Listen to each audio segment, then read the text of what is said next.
বগটুইকাণ্ডে CBI তদন্ত মামলার দিকে নজর রাখবো। মামলা স্থানান্তরের আবেদন সিবিআই এর বীরভূমের আদালতে শুনানির আবেদন করা হয়েছে।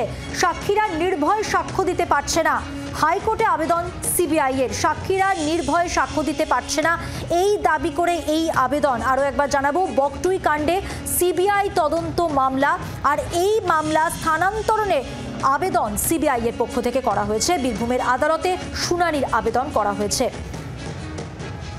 এই মামলা স্থানান্তর করার আবেদন সিবিআই এর পক্ষ থেকে, তার কারণ সাক্ষীরা নির্ভয়ে সাক্ষ্য দিতে পারছেন না। হাইকোর্টে আবেদন করে জানানো হয়েছে সিবিআই এর পক্ষ থেকে। বগটুইকাণ্ডে সিবিআই তদন্ত মামলা স্থানান্তরণের আবেদন সিবিআই এর।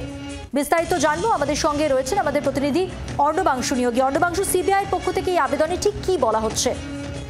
দেখো, সিবিআইয়ের বক্তব্য যে বগটুইকাণ্ডের যে তদন্ত বা ট্রায়াল সেটা কিন্তু চলছে বীরভূম আদালতে, কিন্তু বীরভূম কোর্টে দেখা যাচ্ছে সাক্ষীরা তারা যেতে পারছে, তারা ভয় পাচ্ছেন। সেই কারণে সিবিআইয়ের বক্তব্য যে সাক্ষী প্রক্রিয়া সম্পূর্ণ স্মুথভাবে এগিয়ে নিয়ে যাওয়ার জন্য, তদন্ত এগিয়ে নিয়ে যাওয়ার জন্য তারা চাইছে যে সেই মামলাটি বীরভূম কোর্ট থেকে অন্য কোথাও স্থানান্তরিত করা হোক। এই মর্মে হাইকোর্টে মামলাটি দায়ের হয়েছে এবং অনুমান করা হচ্ছে চলতি সপ্তাহে এই মামলাটি শুনানি হবে কলকাতা হাইকোর্টে সিঙ্গেল বেঞ্চে। অর্ণবাংশু, তুমি আমাদের সঙ্গে থাকো। বাংলার আওয়াজ, বাঙালির আবেগ, জি 24 ঘন্টা।